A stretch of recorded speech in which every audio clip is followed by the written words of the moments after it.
Oh, I guess we're just on now. Let's go. Let's go. It's time to party. Welcome to the DLLS podcast, the DLLS Mavs podcast.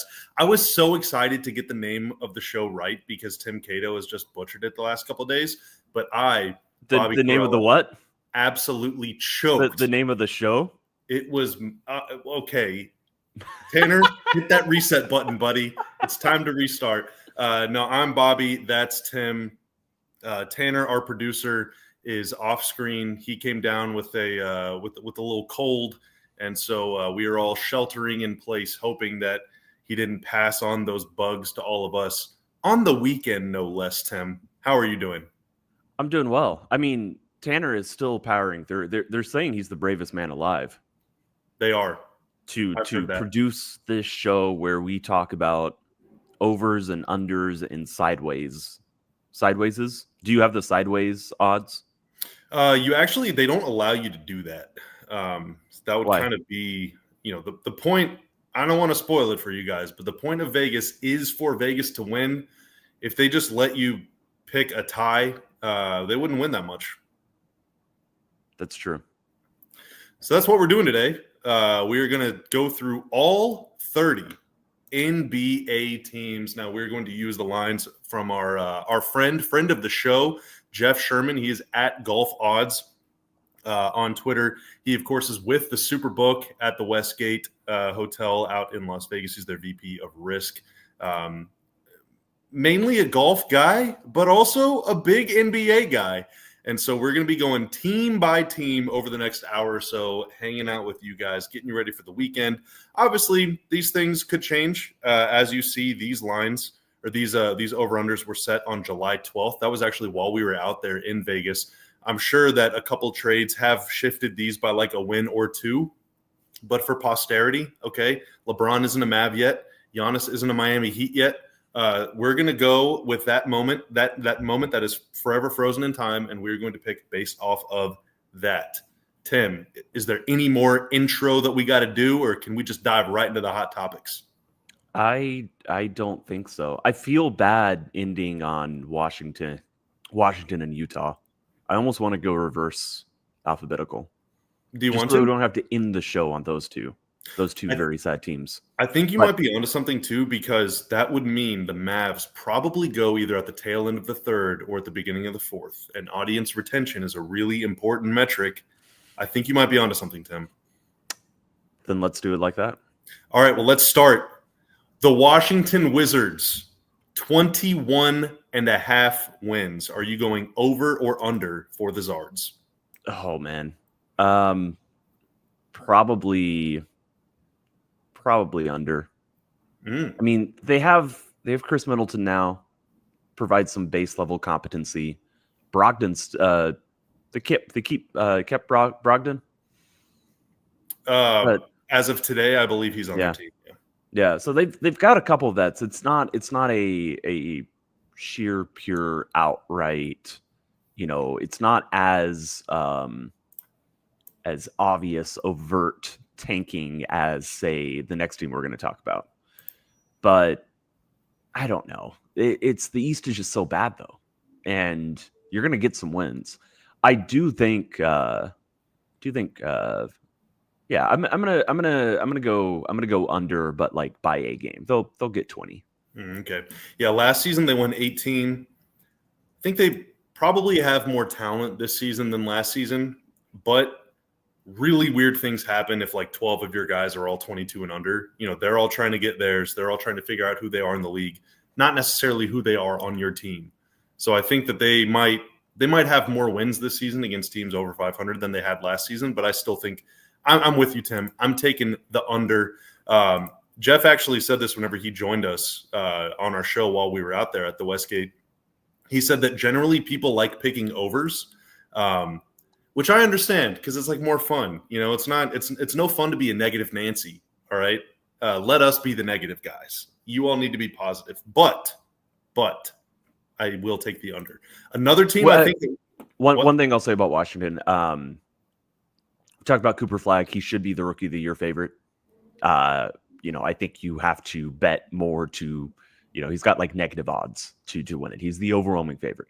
I think Trey Johnson is the person I most see with the case to upset him. Because I think the case that Trey Johnson scores like 17 or 18.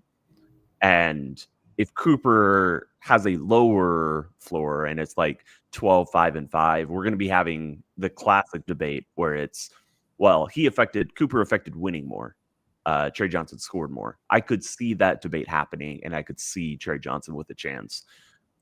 That's really, honestly, the only rookie that I see with a, real chance to maybe topple Cooper's likely Rookie of the Year candidacy. I completely disagree with you, but it's good to disagree. It's good. It's a healthy disagreement. I don't think anything less of you as a person. Man, thank you. I just think you're horribly wrong. Okay, and you should. I think Trey Johnson can shoot it, man. Utah Jazz 18.5 wins last season. They somehow managed to win 17. Over or under? I'm gonna go under. What would it need to be to where you would take the over? Like 14.5? 14.5. That's when we start talking. Yeah. If it was 14.5, I would lay off. If it was 13.5, I might take the over. But it's even 14.5. I'm like, yeah, they're gonna win 14 games next year. That's still an under. Yeah, 13.5. I think that's how bad it would have to be. Yeah, they stink. All right, the Toronto Raptors, 36.5. That's a tough one, Tim. Last season, the Raptors won 30 games. 36.5 feels kind of high to me. 36 is quite a few for a team that is built around Brandon Ingram, who has just not consistently been available. And if you tell me he's going to play 60, 65 games, I see them starting to get into the mid-30s. But even then, mid-30s can still hit the under, and I'm just not convinced of their health. I'm going to go under. I'm going to go under too. Kind of the same thing we said about the Wizards. Like the East is pretty bad. You could, just kind of like stumble your way into 15 or 18 wins. But I don't know how many games they win against the West this year, unless they're hosting a lot of teams on second nights of back-to-backs or something. Spurs, San Antonio Spurs, 44.5. Last season, you kind of have to almost throw it out. Wemby missed a ton of time. Obviously, they made a big trade midseason. Obviously, get the number 2 pick in the draft, get Dylan Harper in there. They won 34 games last year. Do you think they will go over or under 44.5? Ooh, I don't want to say under again. It'd be 4 in a row. I think they can have a great season and take a leap and still hit the under. I think 43, 44 wins is that's a lot. I think that's kind of the next step for them. And so I am very tentatively going to say the under. I don't think it's going to be by much. I do think that this is an above 500 team. I just don't know if they're that far above 500 at this point with, Harrison Barnes as your starting 3 or 4. I think I'm with you. I guess the only their brightest timeline, all right, to follow the theme from the other day, I think their brightest timeline is Wemby is healthy and incredible. Fox is amazing, and Dylan Harper is the Rookie of the Year and not Cooper Flagg. Even then, I'm not sure they get to 45 wins. I'm taking the under, but I'm doing it really tentatively. This is actually a really tough one. This next one, the Sacramento Kings. We got to get through a few more before our first break. The Sacramento Kings, Tim, 35.5. Under. Last I'm under before you even say it. 42. You what? Yeah. I'm instant under. I just don't think you're mashing the under. Yeah, it didn't matter what you said. I was going to go under 25.5. I'm a Kings hater. Oh wow, okay. 35.5 in the West this upcoming season probably gets you like maybe 13th place. Yeah. It's like, yeah, it's a team. I don't know. It's a collection of talent. They won what, 48 last season? No, they won 40. Oh, right. But it's just They I don't won have 48 like 3 years ago, Tim. It's ancient history. Yes. I just don't have a lot of confidence in the collection of players that they've assembled together making sense in a coherent way. There is a chance that they end up like a 38 win type team. And that wouldn't be a great season. And it would be represented, it would be the fact that the team, just doesn't really come together well. But I don't know. I'm going to go under. What do you think what's the higher chance? They win 40 games again, or all three of Sabonis, DeRozan, Levine are on the team? By the end of the year. Go with the first one.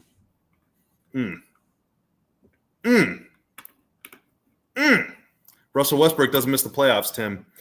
I put a little action down on this one while I was out at the Westgate. I'm not going to lie. The Portland Trailblazers, 33.5 wins. I put my money where my mouth is here, and I took the over, and I did it sleeping like a baby afterward too.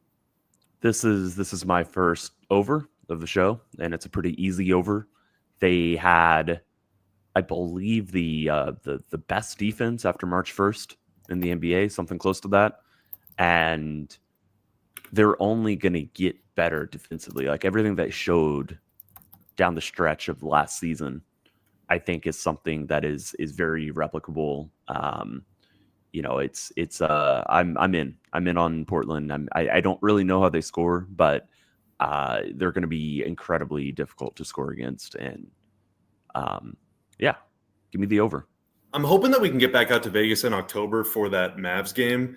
And I would love to ask Jeff whenever we go out there, did the news of Dame getting stretched by the Bucks and then signing with the Blazers? He's not going to play this season, but did that still have any impact on their over under just because of the just based on vibes alone?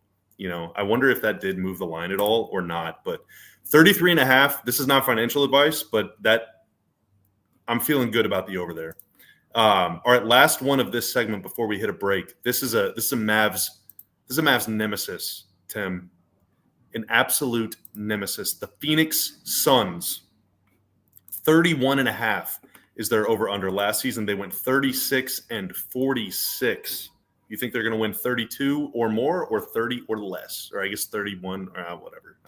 Sorry. I think I'm actually going to take the over here. And I'm not high on Phoenix. And I do think that they're going to be like a 32, 33 win team. But Dylan Brooks is a defensive floor raiser. He does make your team, he does tend to have a consistent ability to make your team play hard. And I just think that they're going to get some wins. There is some talent up and down the roster. I still don't exactly know what the direction is for Phoenix, but I see them winning, 32-33. I think that's fine.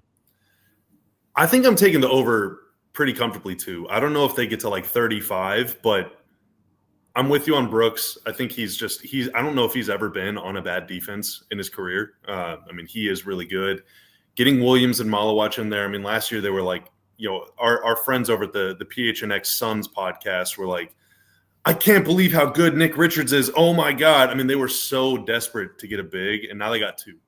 Jalen Green, I think, is going to be kind of motivated. I don't know if he's good.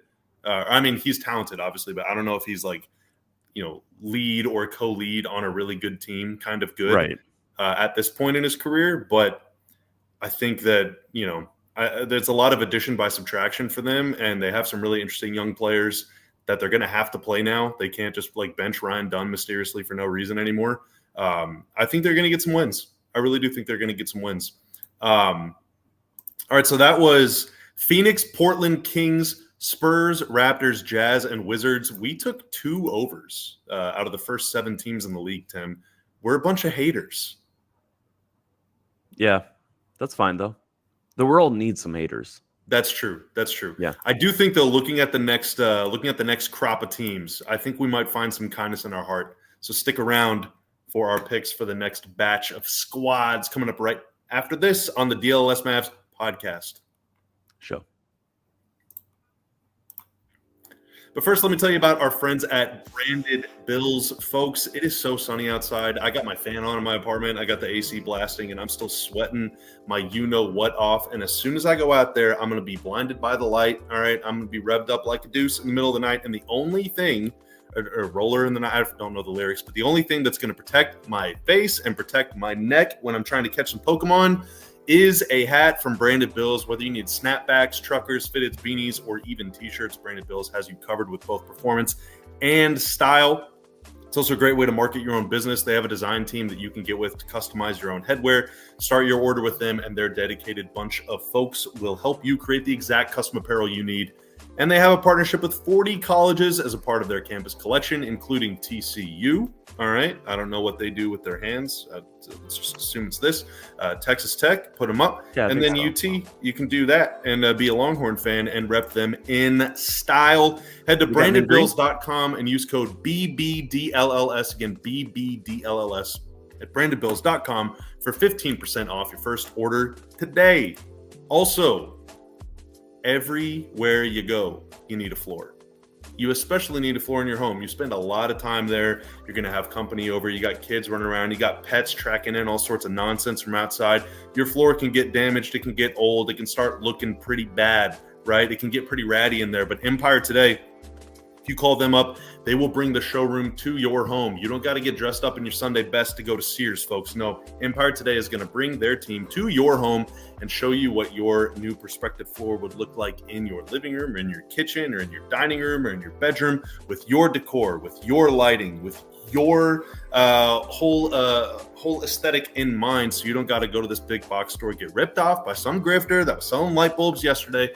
No.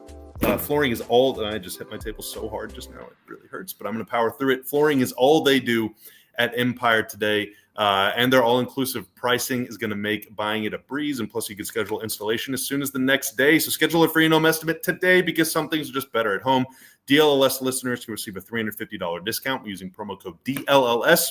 Restrictions apply. Visit EmpireToday/DLLS for full details.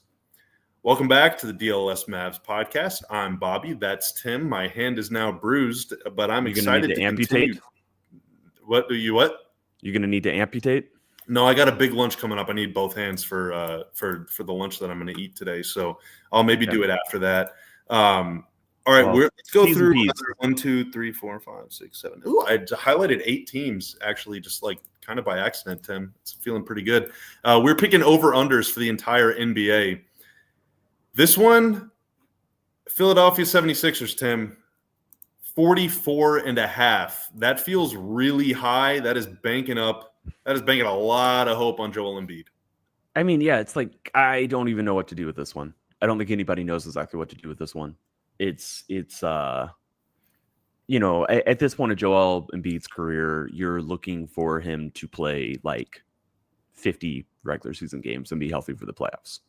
Like they're gone. There's no like perfect bill of health that is even plausible at this point. That said, if he plays 50 games, they've got a lot of talent up and down the roster. They've got some players. They've got VJ Edgecombe.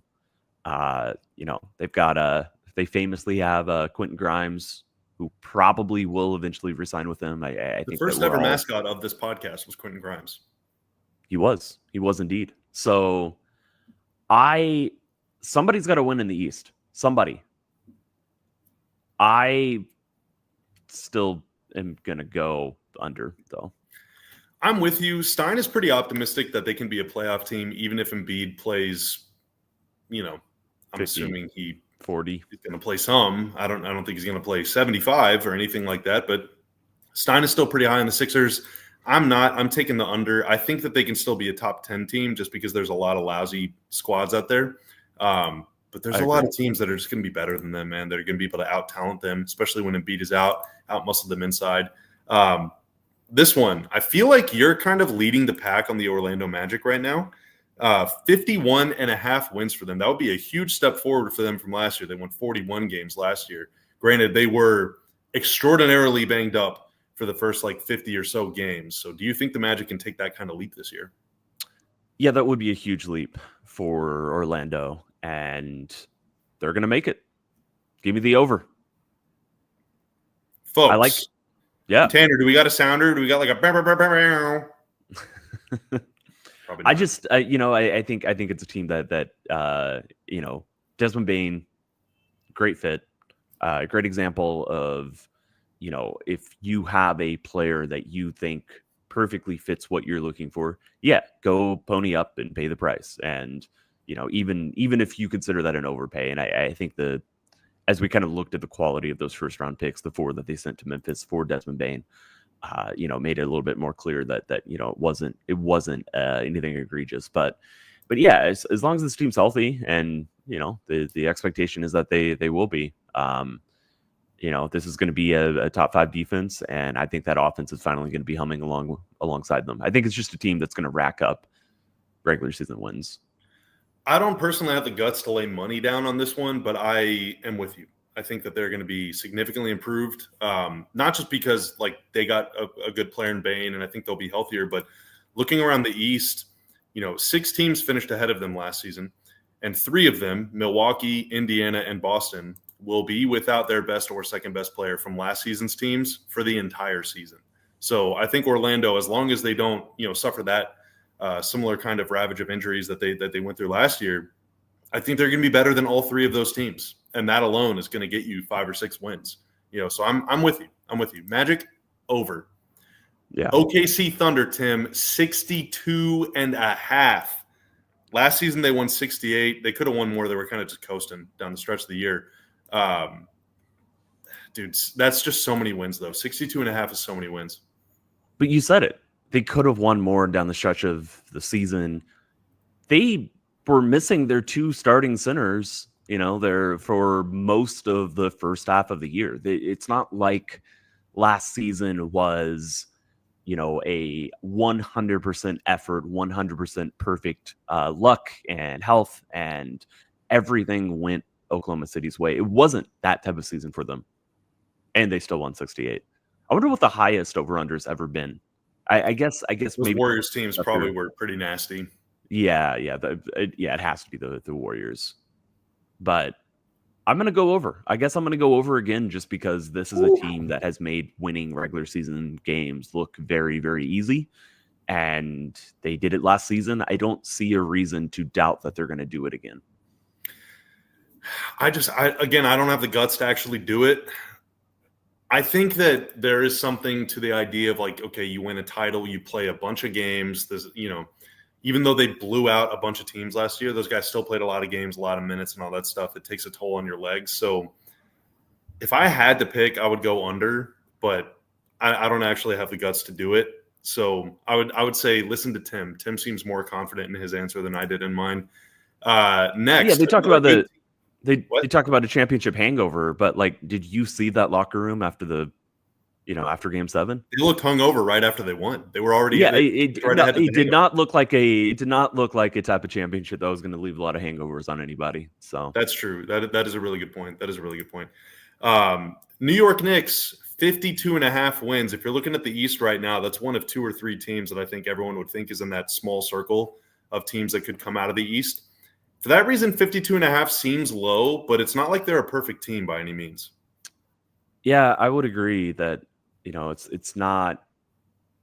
They're not in the inner circle, my inner circle of title contenders. But somebody has to win. It's them in Cleveland, which obviously we'll get to in a bit. And I don't know. I'm still gonna go. I still feel better going under on this one. Not by much. This is a 51 team. Maybe 51, maybe 52. Asking for more than that seems like a bit more than I'm willing to give them at this juncture. I'm going to take the over. I just feel like it. I'm not a huge Knicks believer. I think they're very good. I think they could sleepwalk their way to a top 4 seed in the East. Yeah. But I'm just going to take the over just because I feel like being nice. These are our first 2 disagreements, I think. We'd been aligned on every single one. You're right. We're doing a good job of embracing debate during this second segment, Tim. We are. It's important. We love debate. All right, 4 more to get through in the next 5 minutes. So let's go into the cruise control here. New Orleans Pelicans 30.5. That is a tough one.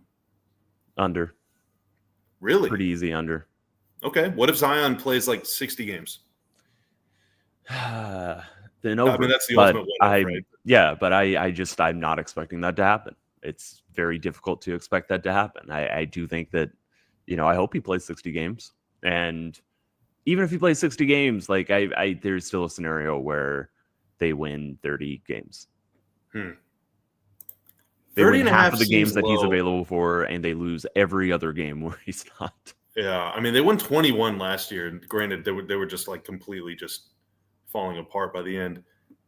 I guess probably it's safest to go under, but that's one that I would not touch. I would stay far away from the Pelicans. Same. Minnesota Timberwolves 50.5. To me, I've been a Wolves believer for many years now, so I'm just mashing the over. Just over. Just give it to me. But 50.5 though, that's way up there. It is. Last season they won 49, so they would need to get 2 wins better. And they were better down the stretch of last season. I'm going to go under. I think a lot of teams are going to be stuck right around like 49, 50 wins in the West. It's a tough range. It is a really tough range, but I think I'm surprised. That feels high to me. It feels. I'm surprised they set it that high. It is high, but it's the same thing with the Wolves. Like 2 or 3 years in a row, they're kind of like through December, and then around Christmas, they're just like, oh, let's push the let's be a good team button. If they could just find where that button is in November instead, then that's an easy over. If not, then you're going to be feeling sad if you're a Wolves believer. It might have like the button might have been they just needed to play 3 months with Julius Randle. Maybe. Yeah. Maybe. And even that said, like I still think there's scenarios where they end up trading him. I know he has settled in, and I know that they're sticking with this team for now, but it's notable they had conversations about Kevin Durant. Like their front office looks at their roster and thinks it needs a little bit more. What about Gobert? To me. Yeah. We sure he's going to be there for a long time? Maybe not. Milwaukee Bucks 43.5. That's under for me. Really? Yes. I think I'd go over. Really? Because Giannis is that good, and he does have a bunch of shooters around him. And I'm not like a huge fan of the Bucks this season, but I'm a huge fan of Giannis, and I think in the East, I think they're just going to beat up on bad teams. I don't think bad teams can really slow down, stop Giannis at all. And in that context, I think that they're going to tally it up. They're going to get to like 40, 45, 46, 47, somewhere around there. Just on the back of Giannis being Giannis, even if I don't love every aspect of the roster. I just think here's the case against the over. I think they're going to lose every single game that Giannis doesn't play. Like I don't think they're good at all. I think Giannis, I mean, I'm a big Giannis guy. I think they will go defeated without him. But I do agree that you could kind of like, you could win 45 games in the East, but like spiritually be a 39 win team, So maybe they do go over, but I think like that in essence, they're a 39 win team. That team is not good. They do just get lucky because of where they're geographically located, even though I believe Milwaukee's in the central time zone. So I don't know about that. All right, last one. Miami Heat, 38.5 wins. Last season, Tim, they won 37. I think I'm going to go under, but I wouldn't touch this one if this is not one I have strong feelings about either way. It's not a bad team. It's not a good team. That's kind of what the line indicates, but which side of bad or good are they going to end up falling on? I don't know. Flip a coin. I'll go reluctantly, without much confidence. I'll go under. I think just for the sake of disagreement, I'll go over. I don't think they're going to get to 41 wins. Like I think they're a below 500 team, but you do have a little bit of wiggle room. So there you go. That's the most disagreeable that me and that jackass next to me will ever be. All right. Aw. I'm just kidding, man. You know Aw. that we're pals. All right, coming up next here, I'm looking at the alphabet here. We might get to the Mavs in the next segment, but we should probably save them for the last segment. So let's round out some of the West contenders and talk about the Detroit Pistons coming up next on the DLS Mavs podcast. Is it am I going or are you doing this one? You are going. Okay, I'm going. So we're still running the Die Hard sale, folks. And here's the thing. So we tell you about being a diehard every single day. Like if you've watched 10 or 50 or 100 of these shows, then you're probably like, God, I have Bobby's script memorized. He always says, hey, Hugh, scan that little QR code. And then he tries to find it. And then he tells me about the bennies. And then Kevin makes fun of him for saying bennies. And then everyone's like, well, bennies is a real word. And then we talk about Discord and all these other And believe things. it or not, that's all in the script. That is every single aspect of that. It's mandated. Okay, by our hand to Kevin, mock Bobby. And then one of them reaches into their wallet and pulls out the physical Die Hard card. And I have mine in my wallet? Oh, what do you know? I do. What? Wow. But at the end of the day, right, Daniel Gafford, all of this stuff is like everything that we do here is for you guys. Everything that we do here is for the diehards. Everything that we do is for the community. Like at DLLS Sports, I know that being a Cowboys fan isn't always fun. Being a Mavs fan used to be really fun, and now it's not. To some people, it's not as fun, and to some people, it's even better. But it's a lot of tense times. But at the end of the day, we are spending every single day with you guys. We're covering every single game because we love the community, because we love the game, we love the sport, we love what we do. And what we want to do is just make following your team a more fun experience. And so, if you want to join our community and support what we're doing here, beyond just YouTube, then scan that QR code, become a diehard. It's $36. It's $3 a month for a year. You get a free shirt right when you sign up, which basically pays for the cost of the membership. You get to join the Discord and hang out with other diehards. You get discounts on events. We actually have one coming up in a couple of weeks that we're going to announce like imminently. I had a meeting about it before our show today. So be on the lookout for that in the Discord. I didn't even know about this. I'm excited. Yeah. I'll let you know after the show. My bad. But yeah, everything we do for you guys. So thank you for your support. And we're marching on to 30K subs on YouTube. We're approaching 2,000 diehards. We're trying to build something here in Dallas. And thanks for being part of the ride with us. All right. It is the DLLS Mavs podcast. Tim Cato is the person next to me. His camera is about where Jeff Sherman golf odds. Oh, no, there we are. I'm Bobby. We're going through over-unders from set by Jeff Sherman, who is at Golf Odds. He is the VP of Risk at the Westgate Superbook in Las Vegas. I've been there. I've stayed there. I have, too. It's a great hotel. Great Superbook, too. I was there last month, actually. As was I. And he set these about last month. Now, again, these might have changed. Some of these might be 1 or 2 wins apart from what we're talking about now. This is just the odds that he posted on July 12th. If you missed the first 2 segments, we were going in reverse alphabetical order because we didn't want to end with Utah and Washington because, like, who wants to even acknowledge those teams? No offense. Yeah. So we're picking things back up with the Memphis Grizzlies. 40.5 wins. Now, what I don't remember, Tim, is if the Jaren Jackson news had come out by this point in time. I think it had. Unclear when his season will begin, but 40.5 wins for the Memphis Grizzlies, the Desmond Bainless Memphis Grizzlies. Yeah, this feels like a pretty clear under to me.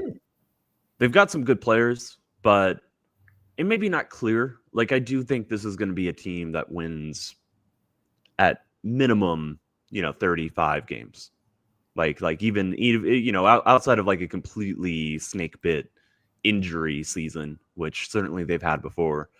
I do think this is a team that still has a lot of good players that's going to win games, but I would probably hit the under. I think I'm with you. They Memphis, they win a lot of games at home, and they are kind of a try-hard team. And so if you're not ready to go, they'll beat you. But, man, without Bane and maybe Jackson for a while, like, I just don't know if they have enough talent to win a lot of games. I think that they're going to be a tough out every single night, but I don't know, man. I don't see it for them this year. LA Lakers, 48.5. Last season they won 50. Will the Lakers win at least 49 games, Tim Cato? I don't love every aspect of their roster, and LeBron James is not yet a Maverick, but perhaps could be. But I think I'm fine going over here. Oh, okay. Wow. Yeah. I'm not okay going over. I'm taking the under. I'm taking the under. I think that, I mean, Luka, whatever, Luka's doing softcore magazine covers. He looks great. LeBron, if he's still on the team, we'll see. But dude, I'm not a huge DeAndre Ayton believer. I think that the bad juju you get from speaking ill of my real life best friend Dorian Finney-Smith, that's real. And I don't know. I'm not sure that they can. I'm not sure that they can get there. So I would take the under. I would take the under on that. LA Clippers, 47.5. That looks juicy to me.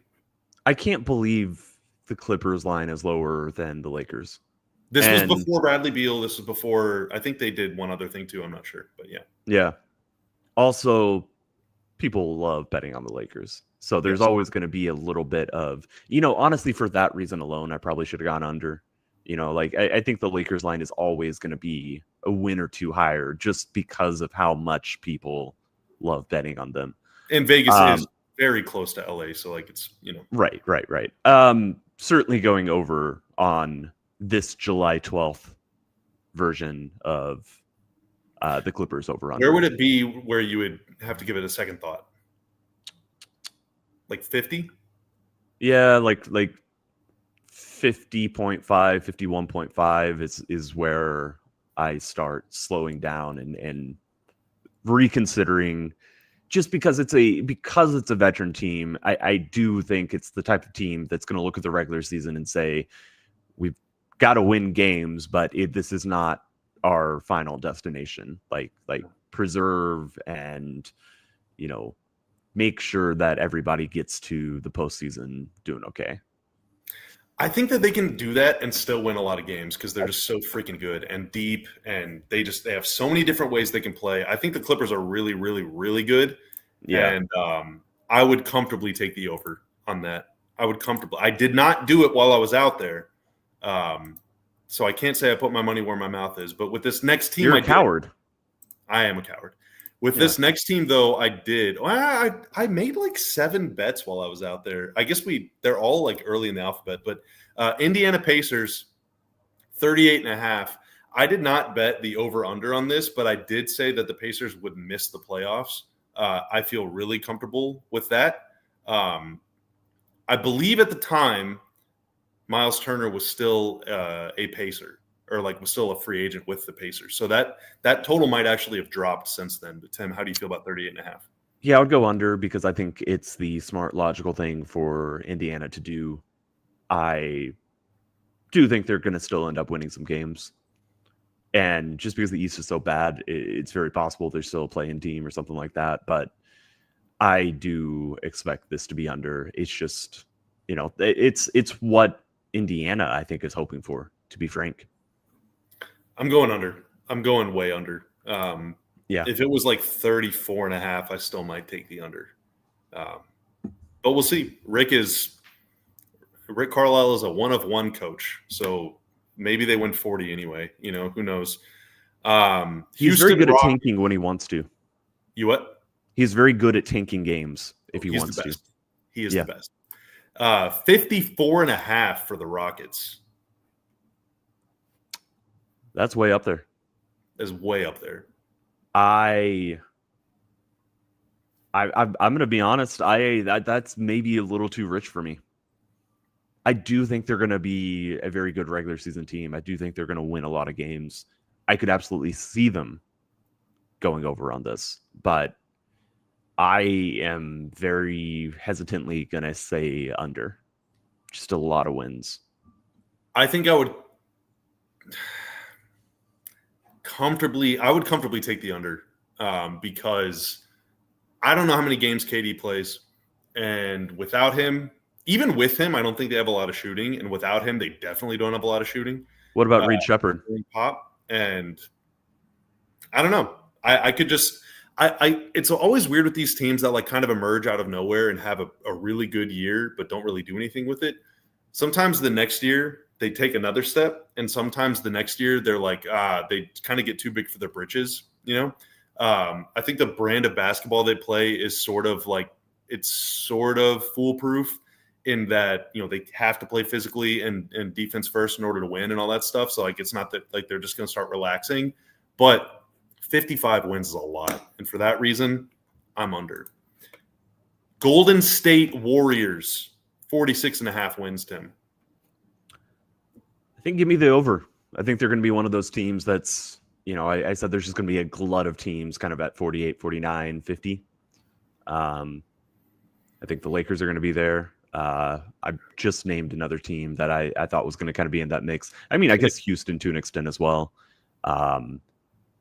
Minnesota, I think, is kind of be in that range. And I think Golden State will be as well. Give me the over. Obviously, we're projecting the fact that officially Al Horford is not signed, and technically, you know, as of right now, Jonathan Kuminga is not been sent to another team. I think Golden State, you know, I think their front office would kind of just rather him re-sign for a couple of years and then still have him as a trade piece than ship into Sacramento, which was a move that just makes absolutely no sense to me. But this is the most. Oh, sorry. Go ahead. This is the most like kind of like forecasting that I'm going to do for any team. I think that the Warriors are going to re-sign Kuminga, and then they're going to be really aggressive at the trade deadline, kind of like they were whenever they got Jimmy Buckets. And I think the Warriors are going to be like one of the best teams in the league from mid-February to the end of the year.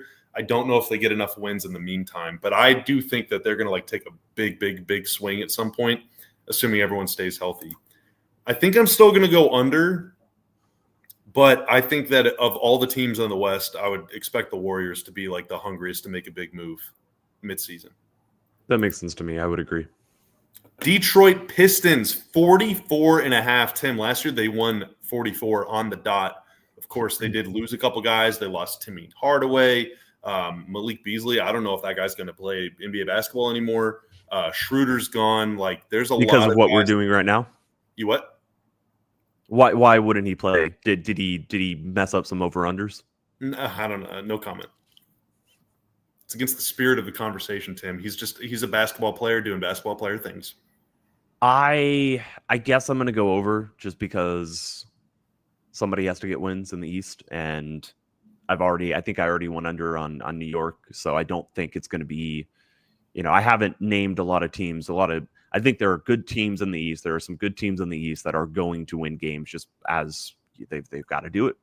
And I'm going to say Detroit's one of those teams. I'm going to go over. Kind of like an over by default situation. Yeah. That's kind of sad. I kind of agree with you, though, because there are a lot of lousy teams out there. But, dude, I don't know. I mean, you lose your two best shooters, your backup point guard, who was really important for them, and they didn't replace him, right? Like, at all. I mean, Jaden Ivey's coming back. I think that's the idea. Yeah. I don't know. I'll say this. Karis LeVert also. I'll take the over, but I wouldn't be surprised if they go under. How's that for fence sitting? That's pretty much the boldest thing anybody's ever said on this podcast. I agree. That's what we do here. All right, last one this segment. The Denver Nuggets, 53.5 wins. Over. And Denver's been the one seed. Have they? I'm trying to think. I don't think so. They've never really had a just season where they went in and just rolled over everybody. But I think if they're ever going to do it, it's going to be this year. I think it's actually going to happen. Who knows? We might even get Jamal Murray in the All-Star game. Like if they're that dominant, like there's a chance it finally might happen. I think the only team in the West assuming that there's no like weird shenanigans, the only team in the West that can win the West other than the Thunder this year, the Denver Nuggets. I'm taking the over very comfortably. I think they are going to push close to 60 wins, assuming, good health and all that sort of thing. They're very, very good. They're very, very good. That was a team that I put a little I got some decent odds on them to come out of the West, actually. So I did put a little action on the Nuggets.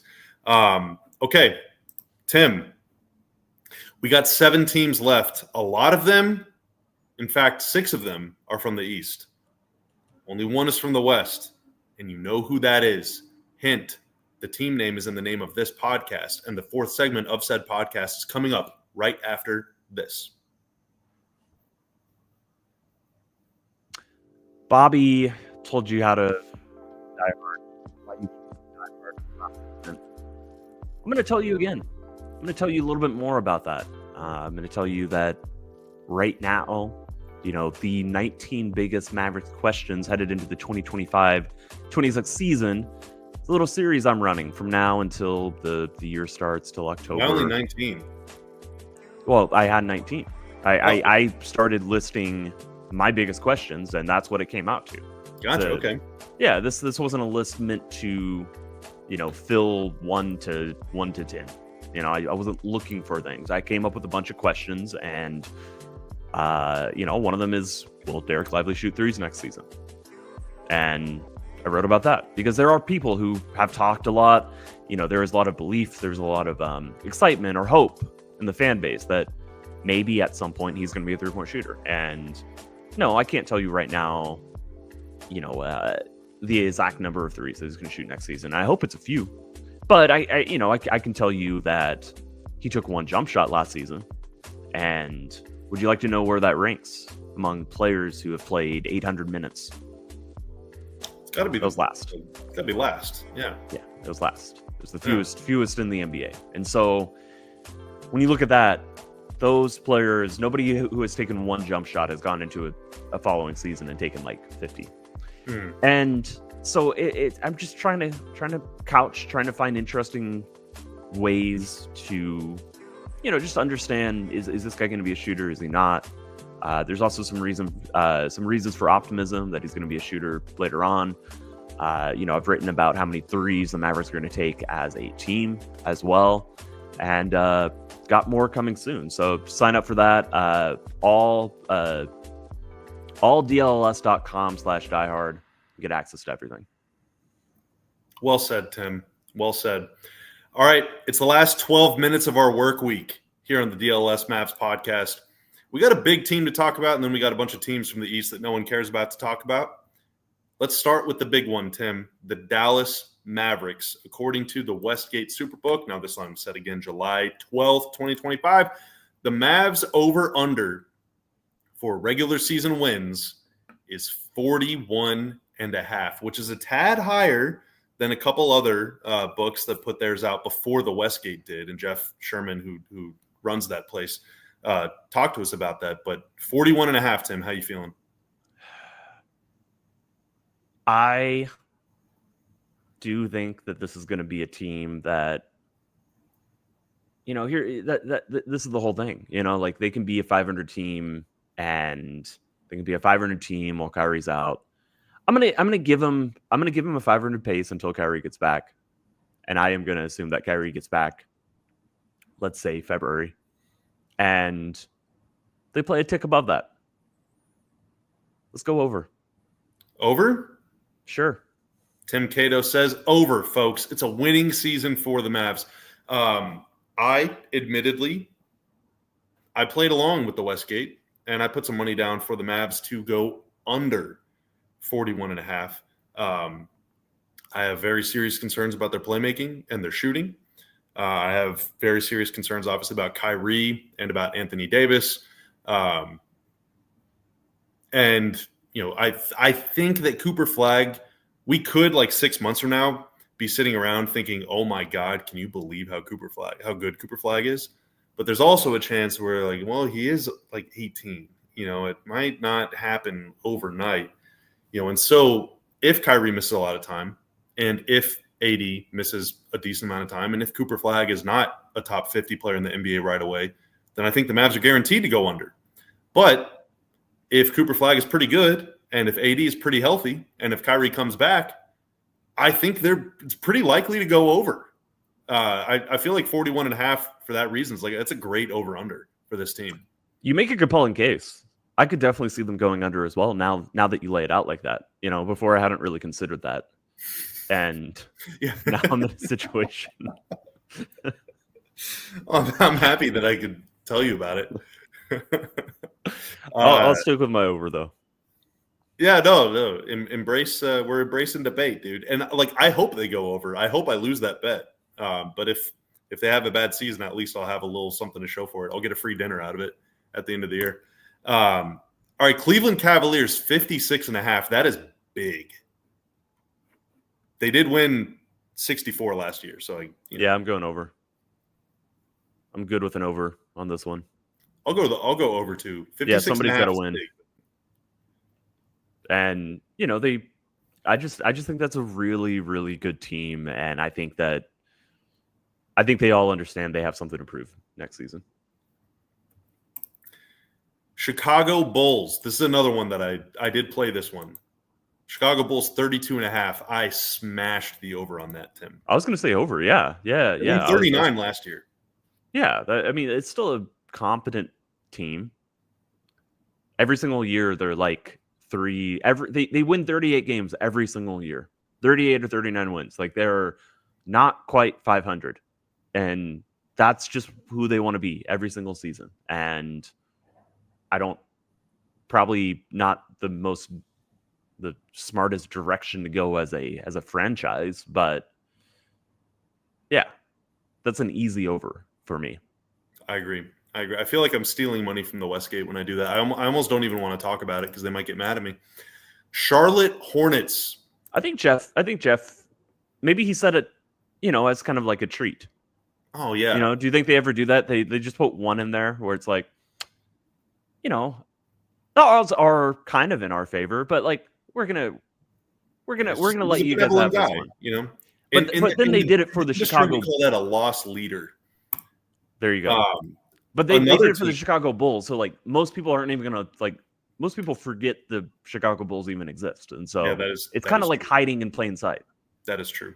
One team that is pretty regularly a loss leader is the Charlotte Hornets. Their over-under is 26.5. I'm gonna go over on that. Wow. Okay. It's like many of the over-unders. It is a question of injuries, and LaMelo has not been particularly, healthy of late. But I want to say the stat is they didn't win a single game without him on the court or something close to that. They were horrible without him. And, Knipple, I think, he's a much better Josh Green. If nothing else, he's way better than Josh. They're starting to accumulate a critical mass of talent where I think just because they have a lot of good players, they're going to start winning games. I can see that. I would stay away from it. I might take the under tentatively, but I think it's going to be really close for them. Brooklyn Nets 20.5. That seems very low. But also, who's going to win games for them ever? Well, Cam Thomas, Tim. Oh, that's right. Yeah, I forgot about him. He hasn't officially re-signed yet. That's true. He doesn't play for them, so maybe 20.5 is high. I was listening to the All-NBA, the All-City NBA podcast. It's a good show. All-NBA podcast with Adam Morris, who quoted, it was in an article, I'm not sure which one, but apparently there's a quote from there's a quote from a Brooklyn front office executive that said Michael Porter Jr. could be the scoring leader next season. I don't believe that or agree with it, but I love it. Tim Legler was horrified at the thought. He seemed actually offended that somebody would even suggest this. But I do think there's so much entertainment value if they do re-sign Cam Thomas. Cam Thomas and Michael Porter Jr. basketball, I think, is going to be incredible. I will be tuned in. Yeah. I will be locked into my television. I will be there no matter what. And I'll still take the under. Boston Celtics 43.5. Now, somebody who could be the scoring leader next season, Jaylen Brown. Oh, I don't think so. I don't think You don't think so? No, I don't think he's that kind of player. Maybe not.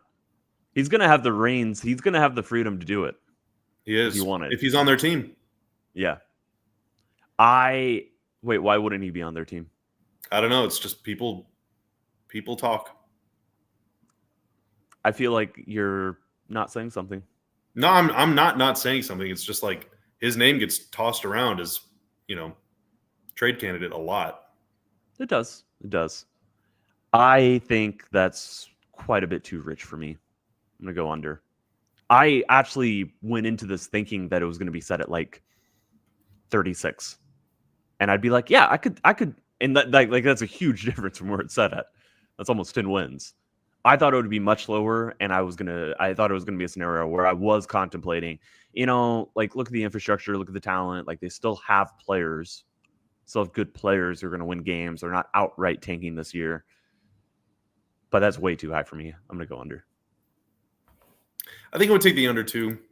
43.5. It's just tough though, because like they have the home court, they have the system, they have the coach and the management. They have like the desire to be good, even though they are sort of punting, but like they could turn around and trade Simons for something. I don't know. They have Baylor Shireman. Yeah, I would wait. How about this? If you asked me today, I would take the under, but I would hold off. This is not financial advice. I would hold off on making a Boston Celtics over-under pick until opening night. I want to know who's on their team. That makes sense to me. We'll go from there. They've got Luka Garza. They've got Hugo Gonzalez. This is not a compelling case that you're making, Tim. They've got Nimius Queta. Atlanta Hawks, the last team. They do not have George Niang anymore, though. 47.5 wins for the Atlanta Hawks. I think I am really excited to watch the Atlanta Hawks, and they're massively improved, and I think that they can very well be a 4th or 5th seed in the Eastern Conference. I feel like this is a touch too rich for me. Let's get to 45 wins before we start talking like approaching 50. But I could see it happening. I think they're a much better team than they were. I think they're on the rise. The thing is, last year they won 40. And so, like, if we apply the same logic to the Magic, I think the Magic got more better than the Hawks did, if that makes sense. But they got better. Apply the same logic where, like, let's say the Celtics, Pacers, and Bucks combined to win, like, 25 to 30 fewer games this year than they did last year. Or lose 25 to 30 more games than they did last year. And it might even be more than that. Someone's got to pick up those wins. And I think the Hawks are going to pick up a few of them. It wouldn't surprise me if they go over, but yeah, I agree. If it was like 45.5, I'd feel great about hitting the over. If it was 46.5, I might. 47.5 is like, that's the line. That is the line to me. I think I might go under just out of fear. I think that's about where I fall. And it's like, I really am excited that the Atlanta Hawks, something I have not said in quite a few years. And I guess the main argument is just, like how much is Kristaps alone like swinging this team? I feel like he accentuates, but I just don't know if he is like changing everything about it for them. Like Jalen Johnson that's the real argument. Getting him back is huge, yeah, and it's like, okay, you got what, like 30 games of Jalen Johnson last season, getting 70. If that's what they get. He has been a little bit injury prone throughout his career. Well, put it this way. So last year they got like 30 of Jalen and 0 of KP. This year you're probably going to get like 100 combined, maybe 120 or 130 combined from them. That's a lot more games. Yeah. What if you got 160? They would probably win 50 games. What if you got 164? That would be incredible. I'd be really happy for KP. I don't know. I think the Hawks are going to be really interesting. That was my last thing that I did. I put money on them to win the East because there was compelling odds. And I thought, you know what? I'm going to do it. Wow. Just a little treat. I don't think they are going to win the East. But I think really outside of – I think Cleveland is the only team where if they were going into a series with them, I'd be like, oh, that's going to be really tough. Yeah, I would agree. Otherwise, I like them against everyone. Well, we solved basketball. We did. We just made you so much money. So what I want you to do is bookmark this video and then come back 8 months from now and let us know how much money we won you with this very show. If you lose money from this show, then forget that we exist. Do not come talk to me. Do not approach me in public. I don't want to know about it. I don't want to hear about it. All right. Tim, any last words before we get out of here? Have a great weekend, everybody. Hey, that was very well said. Beautiful words, Tim. That is Tim Cato. I'm Bobby Corella. Our producer, Tanner Rodman, off camera. Tanner, feel better. We're going to be back next week on Monday morning. Kevin Gray is going to be back with us. Mark Stein is going to be with us. It's going to be the whole gang is getting back together as we gear up for some sports. Until then, they'll be a good person. Have a great weekend, and we'll see you next time on the DLLS Mavs podcast. See ya. We all silly like the mayor.